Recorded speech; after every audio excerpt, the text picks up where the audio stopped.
Hi అండి. నేనైతే కాకరకాయలతో పొడి చేస్తున్నా. కాకరకాయ పొడి టేస్ట్ అయితే చాలా బాగుంటుంది. ముందుగా కడిగేసి ఆరబెట్టాను.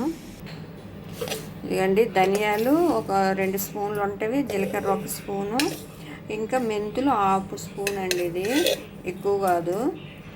ఇవి వేపుకోవాలి. ఇదిగండి ఇలాగ వేగిపోయినవి. ఇప్పుడు తీస్తాను. అవి కారంకి సరిపడా ఎండుమిర్చి వేసి దాంట్లో ఆయిల్ వేసుకోవాలండి. కొంచెము ఇవి వేపాలి. వేపుతాను, అందుకని కొంచెం ఆయిల్ వేసాను, ఎక్కువ ఆయిల్ వేయలేదు. 1 స్పూన్ ఉంటుంది ఆయిల్ వేసాను. ఈ మాడకన్నా వేపుకోవాలండి. ఇప్పుడు చింతపండు అండి, ఇది నిమ్మకాయ సైజు అంతా. ఇది కూడా కొంచెం వేపాలి. ఇదే కారం అండి, మరి కారం వేయము. ఇదిగండి ఇలా ఎర్రగేయకపోతే చాలు, మరి ఎక్కువసేపు ఆగకూడదు, మాడిపోతుంది. ఎల్లిపాయలు ఒక 3 అండి, కొంచెం ఇది దంచాలి. కొట్టేం తీయవసరం లేదు, లైట్గా దంచాలి. ఇదిగండి ఎల్లిపాయలు మరి ఎక్కువసేపు వేగవసరం లేదు, ఇలాగ దంచేసి వేపిస్తాను తొందరగా అవుతాయని. ఇప్పుడు కొంచెం కరివేపాకు వేపుతాను. ఇదిగండి కరివేపాకు ఇట్లా మనం అంటే ఇట్లా ఇరిగిపోయినట్టు వేపుకొని చాలండి. కరివేపాకు కూడా వేగిపోయింది. ఎందుకంటే డీప్ ఫ్రైకి సరిపడలాగా ఆయిల్ వేసుకోవాలి.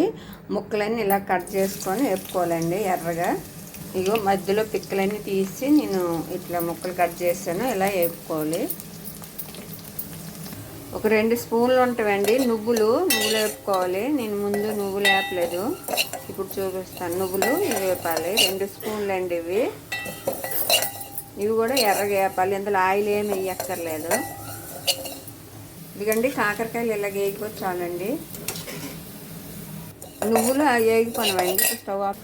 ఇవన్నీ ఇప్పుడు చల్లగైనవండి, మిక్సీ పట్టుకోవాలి. ఇప్పుడు ముందుగా నువ్వులు వేసాను, నువ్వులు, మెంతులు, ధనియాలు వేసానండి. ఇప్పుడు ఇవి మిక్సీ పడుతున్నా. ఇదిగండి ఆ పొడులు మిక్సీ పెట్టేస్తాను. ఇప్పుడు దీంట్లో మిరపకాయలు, కరివేపాకు వేసి మిక్సీ పట్టుకోవాలండి. చింతపండు కూడా ఇందులో వేస్తానండి. ఇప్పుడు అన్నీ కలిపి మళ్ళీ మిక్సీ పట్టుకోవాలి. మిరపకాయలన్నీ మిక్సీ పెట్టేసాం కదండి. ఉప్పు కూడా సరిపడా వేసుకోవాలి.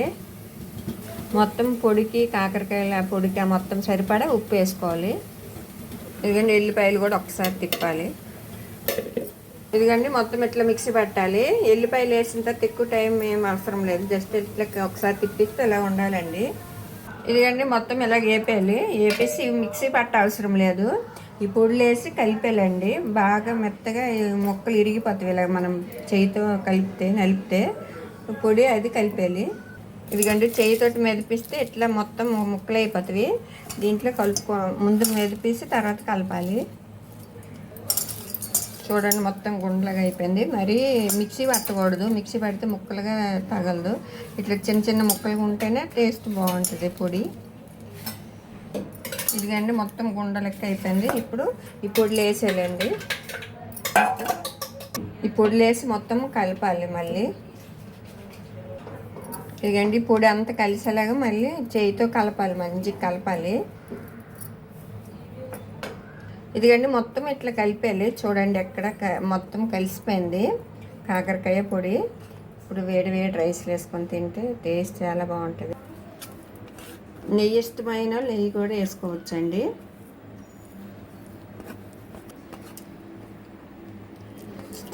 టేస్ట్ అయితే చాలా బాగుందండి. రైస్ తోటి, ఇడ్లీ తోటి కూడా తినొచ్చు. అబ్బాయి ఏం బాగుందంటే చాలా బాగుందండి కాకరకాయ పొడి. వేడి వేడి ఇడ్లీతోటి, రైస్ తోటి సూపర్ ఉందండి కాకరకాయ పొడి. మీరు కానీ ఇలా చేసుకుంటే వీడియోని మొత్తం చూసి ఇలా చేయండి, టేస్ట్ అయితే చాలా బాగుంది. మీకు కానీ వీడియో నచ్చినట్టయితే లైక్ చేయండి, షేర్ చేయండి. సూపర్గా ఉందండి. సబ్స్క్రైబ్ కూడా చేసుకోండి. థ్యాంక్ యూ అండి.